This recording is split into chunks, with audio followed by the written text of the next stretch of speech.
हाँ, नमस्कार साथियों।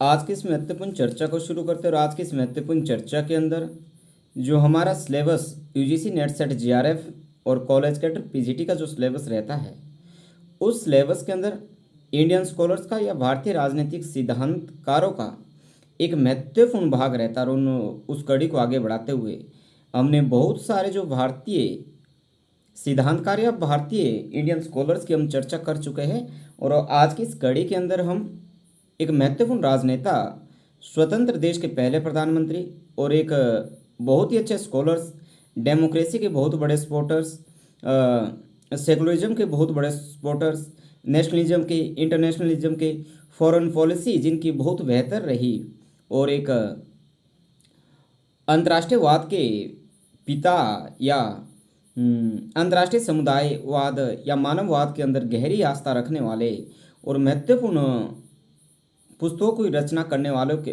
बारे में बात करने वाले हैं। तो आज की चर्चा के अंदर हम पंडित जवाहरलाल नेहरू के बारे में बात करने वाले हैं। हम सभी को पता कि पंडित जवाहरलाल नेहरू के जो पिताजी मोतीलाल नेहरू थे, और पंडित जवाहरलाल नेहरू का जो आपका पारिवारिक जो उनका संबंध था, एक अच्छे परिवार के अंदर, एक अमीर परिवार के अंदर पंडित जवाहरलाल नेहरू जी का जन्म होता है।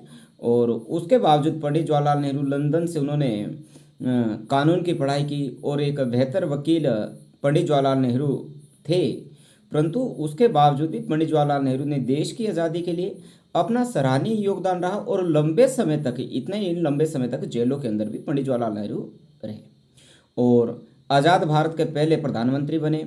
और आज जिस भारत की हम कल्पना करते हैं, चाहे वैज्ञानिक रूप से हो, आर्थिक रूप से हो, तकनीकी रूप से हो, अंतर्राष्ट्रीय स्तर पर अपनी स्वतंत्र विदेश नीति अपनाने की बात हो या अन्य तरह की कोई बात हो, इसके लिए हम सबसे बड़े यदि ऋणी हैं तो पंडित जवाहरलाल नेहरू के हैं। पंडित जवाहरलाल नेहरू का जो जन्म है 14 नवंबर 1889 को इलाहाबाद उत्तर प्रदेश के अंदर हुआ था। उस समय इसको संयुक्त प्रांत के नाम से कहा जाता था। और पंडित जवाहरलाल नेहरू के ऊपर हालांकि बहुत लंबी चर्चा परिचर्चा हो सकती है, परंतु पंडित जवाहरलाल नेहरू के ऊपर भी हम उन्हीं पॉइंट्स को डिस्कस करेंगे जो एग्जाम पॉइंट ऑफ व्यू से हमारे लिए बहुत महत्वपूर्ण है। पंडित जवाहरलाल नेहरू 1912 के अंदर उन्होंने कांग्रेस की सदस्यता ली थी। और 1912 के अंदर ही कांग्रेस का जो एक वार्षिक अधिवेशन होता था, जो कि उस समय बांकीपुर के अंदर हुआ था, इस अधिवेशन में पंडित जवाहरलाल नेहरू कांग्रेस के प्रतिनिधि के रूप में चुन लिए गए थे। क्योंकि उस समय तक कांग्रेस पार्टी एक ऐसी पार्टी थी जिसकी देश की आज़ादी के अंदर या लोगों के इंटरेस्ट को लेकर लगातार संघर्ष करती रहती थी और इसका एक वार्षिक अधिवेशन होता था। हालांकि भारतीय राष्ट्रीय कांग्रेस पार्टी की स्थापना 28 दिसंबर 1885 को मुंबई के अंदर हुई थी। गोकुल दास संस्कृत कॉलेज था, वहाँ पे A.O. ह्यूम के प्रयत्नों से हुई थी। और कांग्रेस पार्टी का जो प्रथम अधिवेशन हुआ था उसमें कुल 78 मेंबर्स ने इसके अंदर पार्टिसिपेट किया था। और पंडित जवाहरलाल नेहरू ने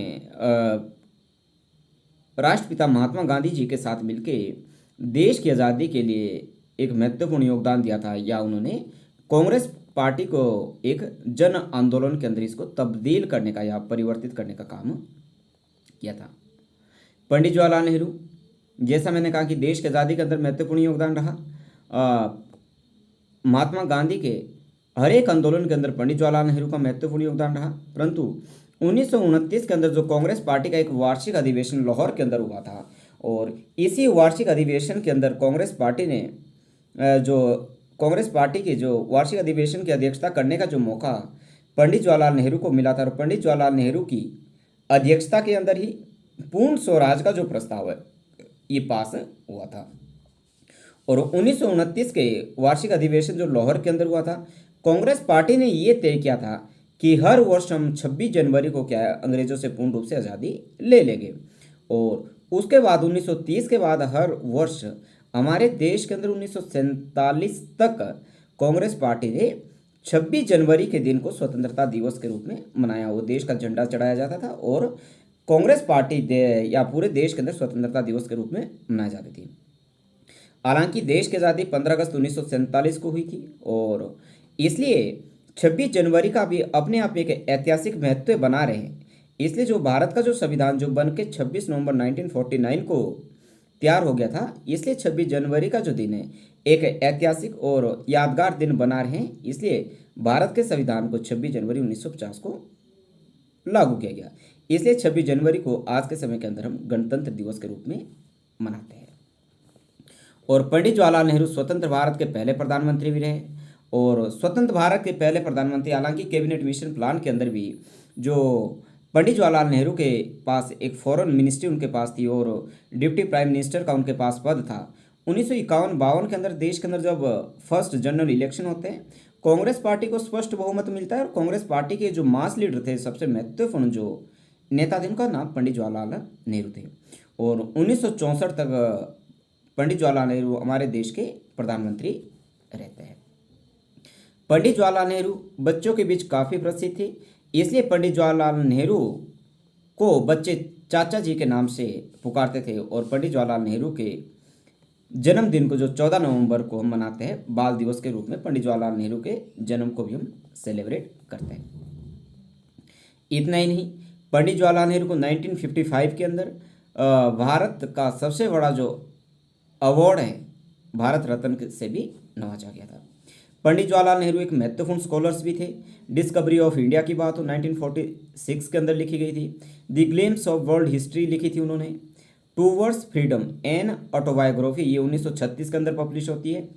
letters for a nation, a bunch of old letters, the unity of India, ये कुछ एक ऐसे रचनाएं थी पंडित जवाहरलाल नेहरू की जो कि बहुत प्रसिद्ध हुई। अब पंडित जवाहरलाल नेहरू के मानववाद के ऊपर क्या विचार थे उसके बारे में हम चर्चा कर लेते हैं। जो पंडित जवाहरलाल नेहरू थे वे नैतिकता में अपनी गहरी आस्था व्यक्त करते थे और अपनी नैतिक चेतना के कारण ही व्यक्ति अपने कल्याण और समुदाय के हित के बीच जो समन्वय स्थापित करने की क्षमता रख सकता है, ऐसा पंडित जवाहरलाल नेहरू का मानना रहा है। और पंडित जवाहरलाल नेहरू ये कहते थे कि मानव के अंदर एक ऐसी आंतरिक प्रेरणा व सामर्थ्य है कि वे क्षुद्र व संकीर्ण मंतव्यों के बजाय व्यापक व नैतिक प्रयोजनों के क्या है प्रति क्या है अपने आप में समर्पित हो सके। पंडित जवाहरलाल नेहरू ये भी मानते थे कि परिस्थितियां, विकृतियां व संकीर्ण स्वार्थ ने व्यक्ति को उसकी मूलभूत गरिमा से क्या है वंचित रखने का काम किया था। मतलब पंडित जवाहरलाल नेहरू मानववाद के अंदर जो व्यक्ति को व्यक्ति उसके पंडित जवाहरलाल नेहरू के व्यक्ति को देखने का जो नजरिया था, उसके धर्म के आधार पर नहीं देखते, उसकी जाति के आधार पर नहीं देखते थे, उसके क्षेत्र, लिंग, भाषा, नस्ल के आधार पर नहीं देखते थे, बल्कि मानव को मानव होने के नाते ही देखा जाना चाहिए। और ऐसा पंडित जवाहरलाल नेहरू का मानना रहा था। और व्यक्ति के जो व्यक्तित्व में विद्यमान अनिवार्य श्रेष्ठता में वह आस्था रख के क्या है एक नई तरह की न्यायनिष्ठ व्यवस्था का निर्माण किया जा सकता था, ऐसा पंडित जवाहरलाल नेहरू का मानना रहा।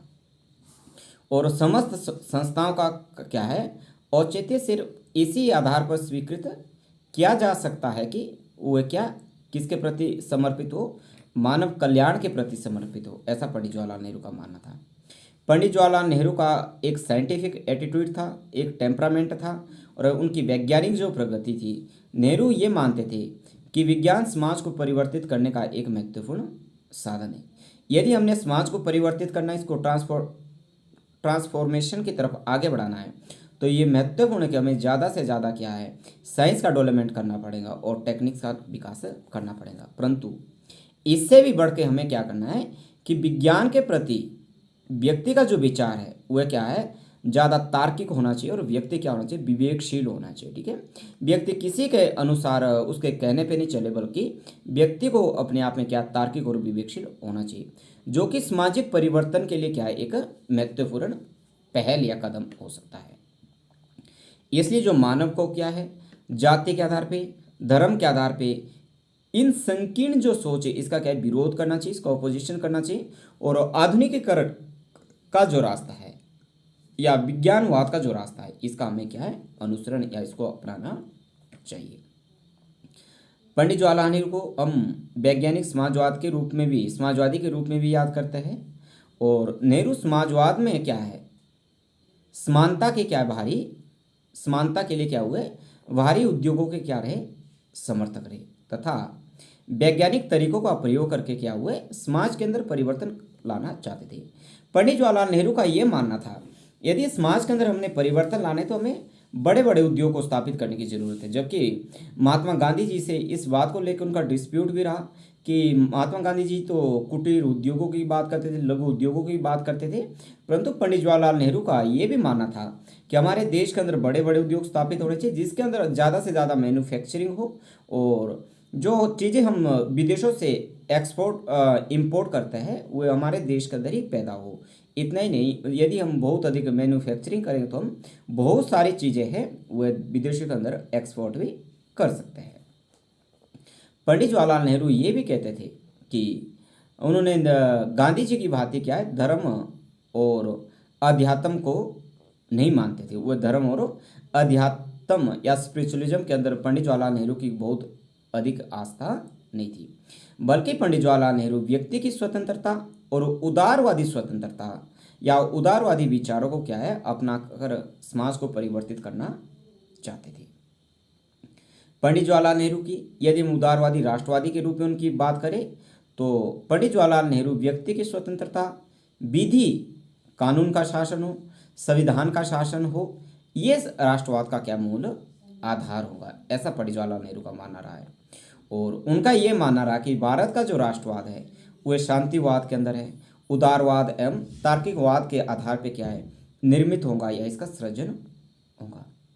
इसके साथ साथ पंडित जवाहरलाल नेहरू अंतर्राष्ट्रीयवाद के अंदर भी विश्वास रखते थे, और अंतर्राष्ट्रीयवाद के जो बहुत अधिक जो समर्थक है पंडित जवाहरलाल नेहरू रहे थे।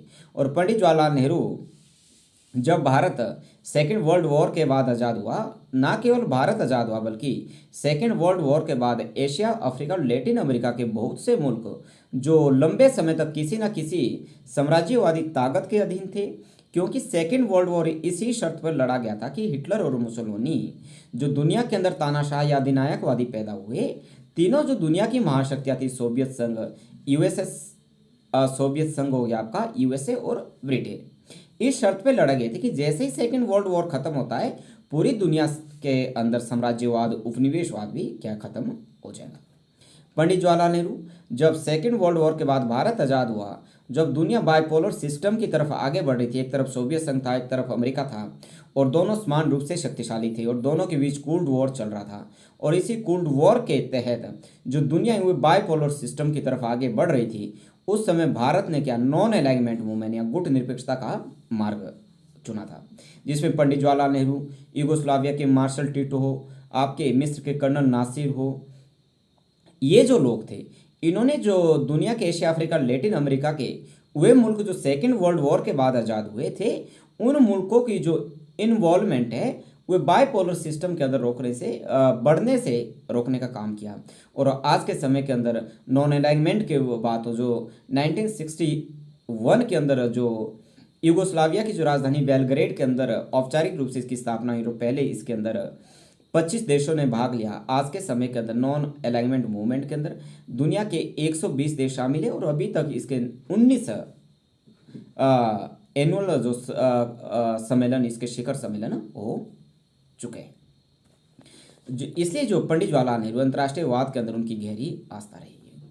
पंडित जवाहरलाल नेहरू का ये मानना रहा कि जो भारत जो राष्ट्रवाद की धारणा के अंदर अपने आप में ही अंतर्राष्ट्रीयवाद के जो तत्व है या बीज है वह क्या है, नीत है, क्योंकि वह राष्ट्रवाद को अंतर्राष्ट्रीयवाद की क्या है वह पहली शर्त मानते थे।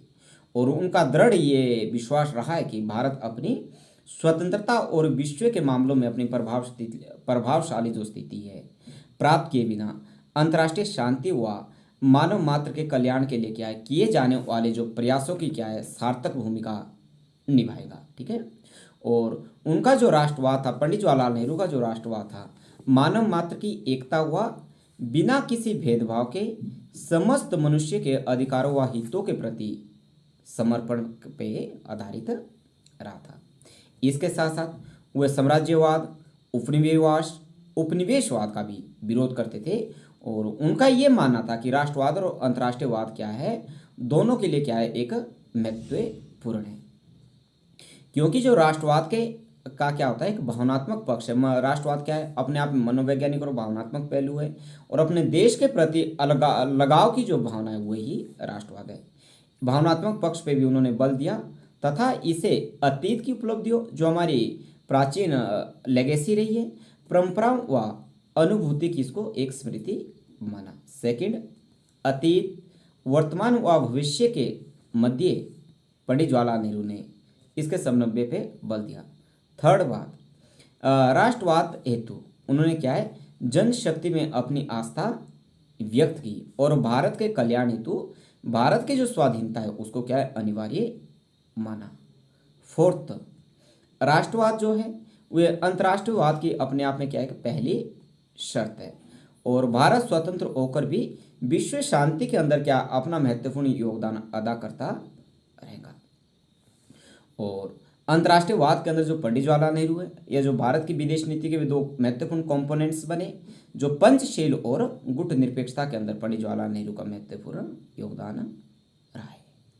इसके साथ साथ पंडित जवाहरलाल नेहरू धर्मनिरपेक्षता पर भी इन्होंने बल दिया, और उनका ये मानना था कि नेहरू जी का जो वैज्ञानिक इहलोकवादी और उद्देश्यवादी हुआ, पंडित जवाहरलाल नेहरू अज्ञेयवादी थे, और नेहरू जी का ये मानना था कि वह धर्म के अंदर क्या है, वह पूर्ण अपनी अर्थ के अंदर क्या अपनी निष्ठा के साथ क्या है, सत्य की खोज करना क्या है, और धर्म के या उसके कर्तव्य निभाने के लिए अपना सर्वत्र बलिदान करना, और बलिदान करने के लिए तत्पर रहना, ये क्या है, धर्म है, और धर्म को वे सकारात्मक रूप से लेते थे।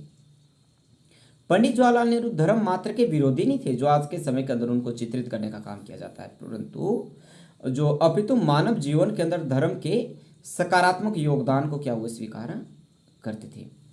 पंडित जवाहरलाल नेहरू धर्मनिरपेक्ष राज्य के समर्थक थे। धर्मनिरपेक्ष राज्य के अंदर राज्य का अपना कोई राजकीय धर्म नहीं होता, राज्य के नज़र में सभी धर्मों के लोग एक समान होता है, और धर्मों के आधार पर जो राज्य किसी व्यक्तियों के साथ व्यक्ति के आधार पर किसी तरह का कोई भेदभाव नहीं करता है।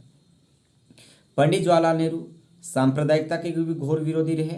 हालांकि 1947 से पहले भारत के अंदर जो कम्युनल रियोट्स या सांप्रदायिक जो दंगे हैं जिस तरह से बढ़े थे, पंडित जवाहरलाल नेहरू की तरफ से ये कोशिश रहती थी कि ज़्यादा से किस तरह से सांप्रदायिक दंगों को रोका जा सके। आज़ाद देश के अंदर भी क्या, जब जो हमारे देश का जो बंटवारा है धर्मों के आधार पर हुआ, भारत एक धर्मनिरपेक्ष राज्य बना और पाकिस्तान एक धार्मिक राज्य बना, परंतु पंडित जवाहरलाल नेहरू ने उसके बावजूद भी हमारे देश के अंदर जो अल्पसंख्यक थे, अल्पसंख्यकों के फंडामेंटल राइट्स की बात हो या बाकी तरह के डिक्लेरेशन ऑफ राइट्स की बात हो, उनके जो इंटरेस्ट है उसको सिक्योर करने का काम पंडित जवाहरलाल नेहरू के द्वारा किया गया। पंडित जवाहरलाल नेहरू के अनुसार जो धर्मनिरपेक्षता की बात हो, इसके दृष्टिकोण के अंदर वो कुछ एक विशिष्ट या स्पेशल एलिमेंट्स जोड़ने की बात करते थे, जिसको वह राज्य को क्या है, उनके सामाजिक हित की बात हो, सामाजिक सुधार की बात हो, शिष्टाचार हो, स्वास्थ्य व सार्वजनिक व्यवस्था के हित के प्रसंगों के अतिरिक्त व्यक्ति के धार्मिक कार्यों में हस्तक्षेप का प्रयास नहीं करना चाहिए। सेकंड, धर्म के आधार पर राज्यों को नागरिकों के मध्य किसी भी तरह का भेदभाव नहीं करना चाहिए। थर्ड, धर्म के प्रति मताग्रही दृष्टिकोण नहीं रखा जाना चाहिए।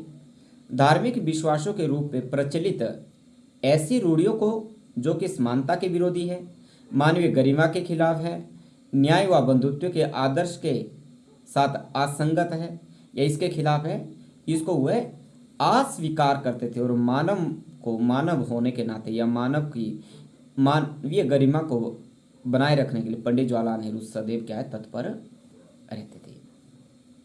पंडित जवाहरलाल नेहरू का यह मानना था कि व्यक्ति को सभी धर्मों का आदर व सम्मान करना चाहिए, और सभी धर्मों के व्यक्तियों को क्या आपस में एक भाईचारे के रूप में रहना चाहिए।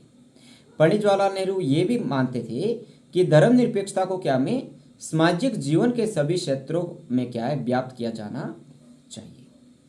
यदि पंडित जवाहरलाल नेहरू के लोकतंत्र के बारे में हम उनके विचारों की बात करें, मैंने पहले ही कहा कि पंडित जवाहरलाल नेहरू के ऊपर बहुत सारी यूनिवर्सिटीज़ के अंदर बहुत सारी चेयरें स्थापित की गई है, और आज की जो राजनीति है वो कहीं ना कहीं पंडित जवाहरलाल नेहरू के इर्द गिर्द चल आ रही है, और हम इस बात के बहुत अपने आप को भाग्यशाली समझ लो या कुछ भी समझ लो कि हमारे देश को पहले जो प्रधानमंत्री पंडित जवाहरलाल नेहरू बने, जिन्होंने हमारे देश के अंदर जो डेमोक्रेटिक इंस्टीट्यूशंस है, उन डेमोक्रेटिक इंस्टीट्यूशन को बहुत अधिक स्ट्रेंथन करने का काम किया और डेवलप करने का काम हो, शायद साइंस का काम हो, आपका लेजिस्लेचर, एग्जीक्यूटिव और जुडिशरी की बात हो, ये जो ऑर्गन्स थे, ये सेपरेशन ऑफ द पावर्स है, इसके कॉन्सेप्ट को बनाए रखा और इनको अपने अपने क्षेत्र के अंदर ये एक दूसरे क्षेत्र को ओवर टेक ना कर ले या इंटरफेयर ना करे, इन सारी इंस्टीट्यूशन को और अधिक स्ट्रेंथन करने का काम किया। और लोगों को 1951-52 के अंदर हमारे देश के अंदर इलेक्शन होता है और उस समय हमारे देश के अंदर जो इलेक्शन करवाना बहुत मुश्किल था। हालांकि सुकुमार सेन पहले इलेक्शन कमीशन नियुक्त किए गए और वे बहुत ही एक प्रतिष्ठित व्यक्ति थे जिनके नेतृत्व के अंदर ये इलेक्शन पूरा का पूरा इलेक्शन करवाया गया। जो इलेक्शन क्या है, एक अपने आप में स्वतंत्र और निष्पक्ष रूप से करवाया गया। पंडित जवाहरलाल नेहरू का लोकतंत्र के अंदर उनकी गहरी आस्था उनकी रहती थी और पंडित जवाहरलाल नेहरू का ये भी मानना था कि जो लोकतंत्र है अपने आप में एक जीवन पद्धति है जो कि सहिष्णुता, उदारता और स्वतंत्रता को महत्व देती है। और लोकतांत्रिक व्यवस्था का जो मर्म है वह जनता के कल्याण के प्रति, शासन के समर्पण व अधिकारों व कर्तव्यों के प्रति जनता की चेतना व जागरूकता में निहित रहता है। पंडित जवाहरलाल नेहरू ये भी मानते थे कि व्यक्तिगत स्वतंत्रता, समानता व आर्थिक न्याय को मिला के क्या है, लोकतंत्र का निर्माण होता है। पंडित जवाहरलाल नेहरू ये भी कहते थे कि लोकतंत्र सामाजिक आर्थिक न्याय व व्यक्तिगत गरिमा में समन्वय स्थापित करने का एक महत्वपूर्ण साधन है। कानून के शासन की बात हो, संविधानवाद हो या नागरिक अधिकारों पे क्या है, लोकतंत्र के अंदर ही बल दिया जाता है या बल मिलता है, ऐसा पंडित जवाहरलाल नेहरू का मानना था। और लोकतंत्र के जो संस्थागत या और प्रक्रियागत स्वरूपों में उन्होंने संसदीय लोकतंत्र का मतलब होता है जहाँ पे हेड ऑफ द स्टेट और हेड ऑफ द जो गवर्नमेंट है एक फिक्स टर्म के लिए जनता के द्वारा या पीपल्स के द्वारा एक डायरेक्ट या इनडायरेक्ट रूप से चुना जाता है। और आपका राज्य का अध्यक्ष और सरकार का अध्यक्ष जब अलग अलग व्यक्ति होते हैं और एक निश्चित समय के लिए लोगों के द्वारा चुना जाता है तो ऐसी प्रक्रिया को संसदीय शासन प्रणाली कहते हैं। और संसदीय शासन प्रणाली का जो घर है वह ब्रिटेन रहा है और ब्रिटेन का जो एक्सपीरियंस भारत को बहुत अधिक था, इसलिए भारत के अंदर भी संसदीय शासन प्रणाली को क्या लागू किया गया। और इसके साथ साथ भारत के अंदर क्या है, आपके संसदीय शासन प्रणाली के अंदर उत्तरदायित्व की भावना रहती है, इसके अंदर निरंतरता रहती है और सामूहिकता पे भी पंडित जवाहरलाल नेहरू के द्वारा बल दिया गया। और लोकतंत्र की उद्देश्य की प्राप्ति हेतु क्या उन्होंने डिसेंट्रलाइजेशन ऑफ पावर की बात की या विकेंद्रीकरण पर उन्होंने बल दिया।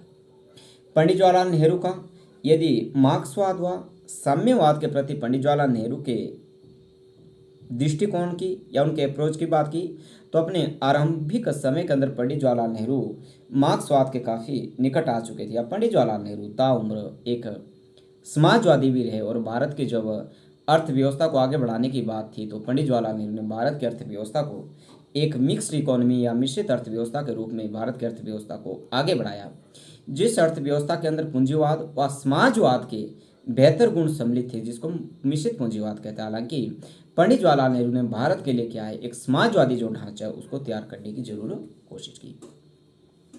यदि पंडित जवाहरलाल नेहरू की बात करें हम तो वो एक समाजवादी विचारक रहे हैं और मार्क्सवाद के प्रति वह अपने आरंभिक जीवन के अंदर बहुत आकर्षित हुए थे और परंतु उन्होंने मार्क्सवाद का अंधानुकरण प्रयोग या अंधानुकरण उनको मानने से इनकार किया था।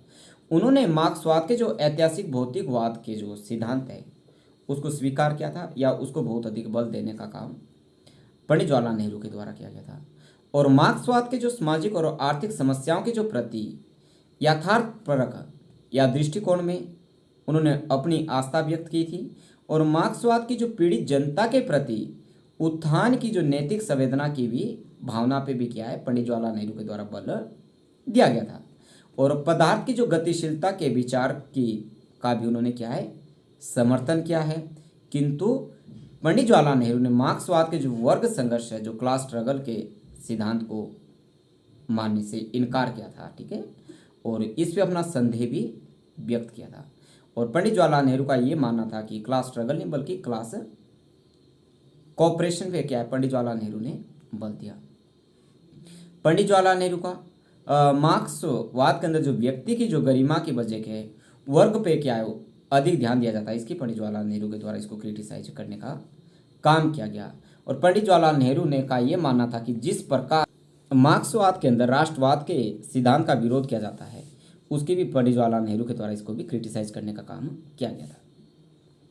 यदि पंडित जवाहरलाल नेहरू के हम लोकतांत्रिक समाजवाद विचार की बात करें तो नेहरू जी का ये मानना था रहा कि लोकतांत्रिक समाजवाद के अंदर क्या है, जनता की राजनीतिक व आर्थिक स्वतंत्रता को सुनिश्चित करने का क्या अपने आप में एक उपाय रहा है।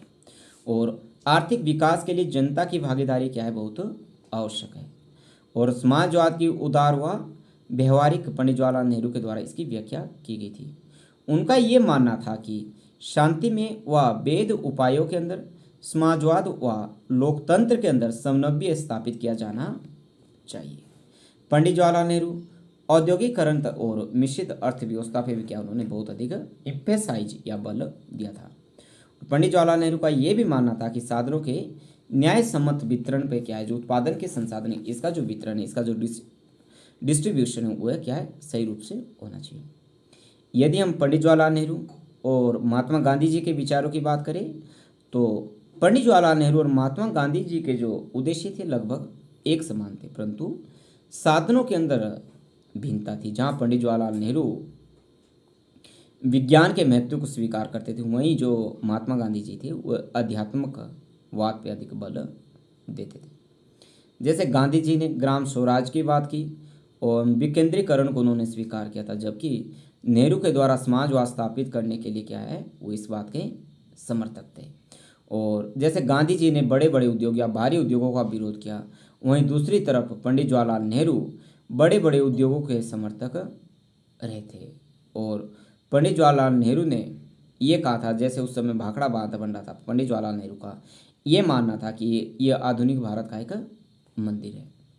पंडित जवाहरलाल नेहरू जैसे पंथ निरपेक्षता या धर्मनिरपेक्षता के समर्थक थे, जबकि जो महात्मा गांधी जी ने सर्वधर्म को क्या है या समभाव को अंदर विश्वास रखते थे। और गांधी जी ने जो आधुनिक जो सभ्यता है उसको शैतानी सभ्यता के रूप में चित्रित किया था। और संसदीय लोकतंत्र की महात्मा गांधी जी के द्वारा आलोचना की गई थी, परंतु पंडित जवाहरलाल नेहरू संसदीय शासन प्रणाली के भी प्रबल समर्थक रहे। तो आज की इस चर्चा को हम यहीं पे समाप्त करते हैं। और मेरा ऐसा मानना है कि एग्जाम पॉइंट ऑफ व्यू के हिसाब से ऐसे प्रश्न जो UGC net set college cadre है, हमारा जेआरएफ का पेपर है या पीजीटी का पेपर है, एग्जाम पॉइंट ऑफ व्यू के हिसाब से ऐसा शायद कोई पहलू कोई प्रश्न बचेगा नहीं जो कि इससे बाहर आने की संभावना रहती है। तो ऐसे मैं उम्मीद करता हूँ कि एग्ज़ाम पॉइंट ऑफ व्यू के लिए ये जो आपकी आज की जो चर्चा आपके लिए काफ़ी फ्रूटफुल रहने वाली है। Thank you so much.